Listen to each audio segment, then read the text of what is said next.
சேலம் ஆட்சியர் அலுவலகத்திற்கு மீண்டும் மின்னஞ்சல் மூலம் வெடிகுண்டு மிரட்டல் விடுக்கப்பட்டதால் பரபரப்பு ஏற்பட்டது.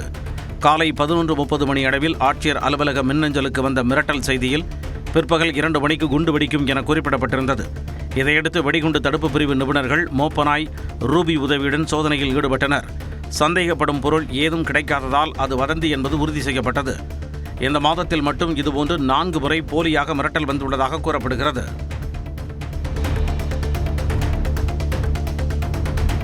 கன்னியாகுமரி மாவட்டத்தில் தற்காலிக துணை வட்டாட்சியர் பணியிடங்களை நிரப்பாமல் 4 மாதமாக காலம் தாழ்த்தி வரும் மாவட்ட நிர்வாகத்தை கண்டித்து வருவாய்த்துறை ஊழியர்கள் நாகர்கோவிலில் உள்ள ஆட்சியர் அலுவலகத்தில் உள்ளிருப்பு போராட்டத்தில் ஈடுபட்டனர்.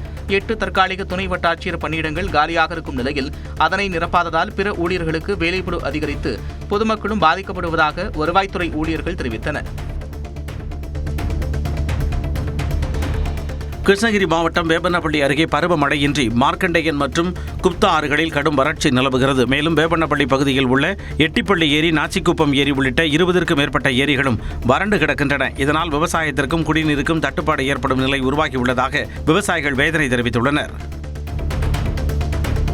நாமக்கல் மாவட்டத்தில் போதைப்பொருள் விற்பனை உட்பட பல்வேறு குற்ற சம்பவங்களில் ஈடுபட்ட 14 பேர் கைது செய்யப்பட்டுள்ளனர். நாமக்கல் மாவட்டத்தில் 2 நாட்கள் நடைபெற்ற சிறப்பு சோதனையில் கஞ்சா விற்பனையில் ஈடுபட்டவர்கள் ரவுடிகள் என 14 பேர் கைது செய்யப்பட்டனர். நெல்லை மாவட்டத்தில் கொள்முதல் செய்த நெல்லுக்கான பணத்தை வழங்காமல் மத்திய அரசு இழுத்தடிப்பதாக கூறி விவசாயிகள் கருப்பு பேட்ஜ் அணிந்து ஆர்ப்பாட்டத்தில் ஈடுபட்டனர். 37 ஒன்றியங்களில் அரசு நெல் கொள்முதல் நிலையங்கள் மூலம் கொள்முதல் செய்யப்பட்ட நெல்லிற்கு சுமார் 80 கோடி ரூபாய் வரை பணம் நிலுவையில் உள்ளதாக கூறப்படுகிறது. இந்நிலையில் குறைதீர்ப்பு கூட்டத்திற்காக ஆட்சியர் அலுவலகத்திற்கு வந்த விவசாயிகள் மத்திய அரசை கண்டித்து முழக்கங்களை எழுப்பினர். செங்கல்பட்டு மாவட்டம் மறைமலை நகர் காவல் நிலையத்தில் வழக்குகளில் பறிமுதல் செய்யப்பட்ட 2 சக்கர வாகனங்கள், கார்கள் உள்ளிட்டவை பாதுகாப்பற்ற நிலையில் வைக்கப்பட்டிருப்பதாக மக்கள் கவலை தெரிவித்துள்ளனர். 30 ஆண்டுகளுக்கும் மேலாக பல்வேறு வழக்குகளில் பறிமுதல் செய்யப்பட்ட வாகனங்கள் சேதமடைந்து கிடக்கின்றன. சாலையோரத்தில் இந்த வாகனங்கள் நிறுத்தி வைக்கப்பட்டுள்ள இடங்கள் புதர்மண்டி கிடப்பதால் அவற்றை உடனடியாக அப்புறப்படுத்த வேண்டும் என்று மக்கள் கோரிக்கை விடுத்துள்ளனர். விருதுநகர் மாவட்டம் காரியாபட்டி முக்குரோடு மாரியம்மன் கோவிலில் வைகாசி பொங்கல் திருவிழாவில் 300க்கும் மேற்பட்டோர் பால்குடம் எடுத்து நேர்த்திக்கடன் செலுத்தினர். முக்குரோடு மாரியம்மன் கோவிலில் தொடங்கிய இந்த ஊர்வலம் பேருந்து நிலையம், பஜார், முருகன் கோவில் உள்ளிட்ட நகரின் முக்கிய வீதிகள் வழியாக மேளதாளங்கள் முழங்க வான வேடிக்கைகளுடன் விமர்சையாக நடைபெற்றது. பின்னர் பக்தர்கள் தலையில் சுமந்து வந்த பால்குடங்களால் அம்மனுக்கு பாலாபிஷேகம் செய்யப்பட்டது.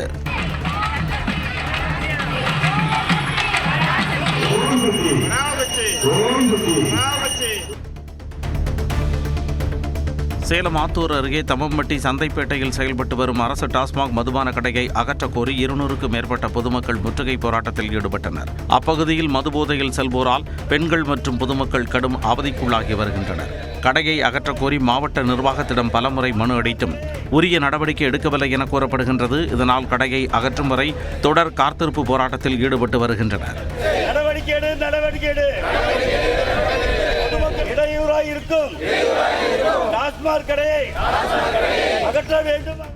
மதுரையில் ஆண்கள் மட்டுமே பங்கேற்ற கனிமாற்று திருவிழா கவனம் ஈர்த்தது. மதுரை திருநகர் உச்சி கருப்பணசுவாமி கோவிலில் ஆண்கள் மட்டுமே பங்கேற்கும் பாரம்பரிய கனிமாற்று திருவிழா வெகு விமர்சையாக நடைபெற்றது. வைகாசி மாதத்தை முன்னிட்டு நடைபெற்ற இந்த விழாவில் பகல் 12 மணி அளவில் உச்சிகால பூஜையின் போது வாழைப்பழம், மாம்பழம், பலாப்பழம் உள்ளிட்ட முக்கணிகள் சாமி முன்பு மலைபோல குவித்து வைக்கப்பட்டன. அந்த பழங்கள் பக்தர்களுக்கு பிரசாதமாக வழங்கப்பட்ட நிலையில் கோவில் வளாகத்தில் வைத்து மட்டுமே சாப்பிட வேண்டும் என அறிவுறுத்தப்பட்டது.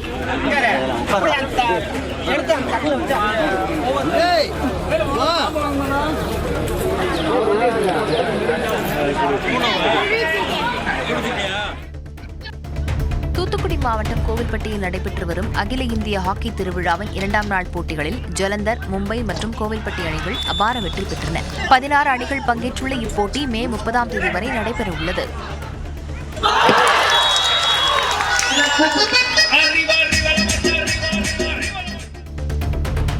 விவசாயிகள், அடித்தட்டு மக்கள் என அனைத்து தரப்பினரும் ஏற்றம் பெறும் வகையில் தமிழக அரசு அறிவிப்புகளை வெளியிட்டு வருவதாக வருவாய்த்துறை அமைச்சர் செங்கோட்டையன் தெரிவித்திருக்கிறார். சென்னை எழிலகத்தில் உள்ள அவசர கட்டுப்பாட்டு மையத்தை பார்வையிட்ட பிறகு செய்தியாளர்களிடம் பேசிய அவர் பருவமழைக்கான முன்னெச்சரிக்கை நடவடிக்கைகளை மேற்கொள்ள அதிகாரிகளிடம் அறிவுறுத்தியிருப்பதாக கூறினார். எல்லோரும் எல்லாம் பெற வேண்டும் என்ற நோக்கத்தோடு தான் நம்முடைய அரசு செயல்படுத்திக் கொண்டிருக்கிறது என்று நீங்கள் காணுகிறீர்கள். சென்னை தலைமைச் செயலகத்தில் மனிதவள மேம்பாட்டுத்துறை சார்ந்த அரசின் திட்டங்கள் குறித்து துறையின் உயர் அலுவலர்களுடன் மனிதவள மேம்பாட்டுத்துறை அமைச்சர் சரத்குமார் ஆலோசனை மேற்கொண்டார். அரசு அலுவலகங்களில் உள்ள காலி பணியிடங்களை தமிழ்நாடு அரசு பணியாளர் தேர்வாணையம் மூலம் நிரப்பிட விரைந்து நடவடிக்கை மேற்கொள்ள வேண்டும் என்றும் இந்த கூட்டத்தில் ஆலோசிக்கப்பட்டது. மயிலாடுதுறை கூரைநாடு திருமஞ்சன வீதியில் காவிரி ஆற்றின் குறுக்கே பாலம் கட்ட வலியுறுத்தி 100க்கும் மேற்பட்டோர் கண்களில் கருப்பு துணி கட்டி ஆர்ப்பாட்டத்தில் ஈடுபட்டனர். திருமஞ்சன வீதி பகுதியில் கடந்த 50 ஆண்டுகளுக்கு முன்பு காவிரி ஆற்றின் குறுக்கே நகராட்சி சார்பில் நடைபாலம் கட்டப்பட்டது. இந்த பாலம் சிதிலமடைந்த காரணத்தால் பாலத்தின் நடைபாதை மட்டும் அகற்றப்பட்டது. தற்பொழுது காவிரி ஆற்றில் தண்ணீர் வரத்து இல்லாததால் உடனடியாக பாலம் கட்டும் பணியை தொடங்க வலியுறுத்தி மூவேந்தர் முன்னேற்ற கழகத்தினர் ஆர்ப்பாட்டத்தில் ஈடுபட்டனர். பாலம் கட்டித்தர சொல்லி ஆர்ப்பாட்டம். தண்ணி வருவதற்குள் கட்டி கொடுங்கள். கேட்குதா? நடவடிக்கை எடு. திருவண்ணாமலை மாவட்டம் சேத்துப்பட்டில் சாலையில் தவறவிட்ட 4 சவரன் தங்கச் செயினை பத்திரமாக மீட்டு காவல் நிலையத்தில் ஒப்படைத்த இளைஞரின் நேர்மை நிகழ்ச்சியை ஏற்படுத்தியுள்ளது. மேல்மலையனூர் பகுதியைச் சேர்ந்த முருகன் என்பவர் சேத்துப்பட்டு அரசு மருத்துவமனைக்கு சிகிச்சைக்காக வந்தபொழுது தனது 4 சவரன் தங்கச் செயினை சாலையில் தவறவிட்டுள்ளார். அந்த வழியாக வந்த குணசீலன் என்ற இளைஞர் கீழே கிடந்த நகையை கண்டெடுத்து சென்று சேத்துப்பட்டு காவல் நிலைய ஆய்வாளர் குணபாலனிடம் ஒப்படைத்தார். மகனுக்கு சிறுநீரகம் தானம் வழங்க விரும்பும் தாய் தங்களது உறவை நிரூபிக்க DNA பரிசோதனை செய்ய வேண்டிய அவசியம் இல்லை என்று சென்னை உயர்நீதிமன்றம் உத்தரவு பிறப்பித்துள்ளது. மேற்கு வங்கத்தைச் சேர்ந்த இளைஞர் ரோஹித் குமாருக்கு சிறுநீரகம் வழங்க அவரது தாய் ரீட்டா முன்வந்தார். ஆனால் உறவை நிரூபிக்கவில்லை என கூறி தமிழக அரசின் உடல் உறுப்பு மாற்று அங்கீகார குழு இதற்கு ஒப்புதல் அளிக்க மறுத்தது. இதனை எதிர்த்து தொடரப்பட்ட வழக்கை விசாரித்த நீதிபதி GR சுவாமிநாதன் 1 வாரத்திற்குள் இந்த சிறுநீரக மாற்று அறுவை சிகிச்சைக்கு ஒப்புதல் அளிக்க வேண்டும் என அங்கீகார குழுவுக்கு உத்தரவிட்டார்.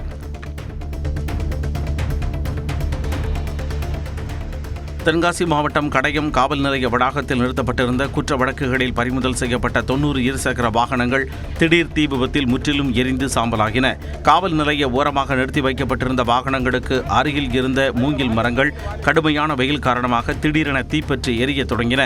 இந்த தீ அருகில் இருந்த இருசக்கர வாகனங்களுக்கும் வேகமாக பரவியது. இந்த விபத்தில் முழுமையாக கருகிய 90 இருசக்கர வாகனங்களின் மதிப்பு சுமார் 30 லட்சம் ரூபாய் இருக்கும் என தெரிவிக்கப்பட்டுள்ளது.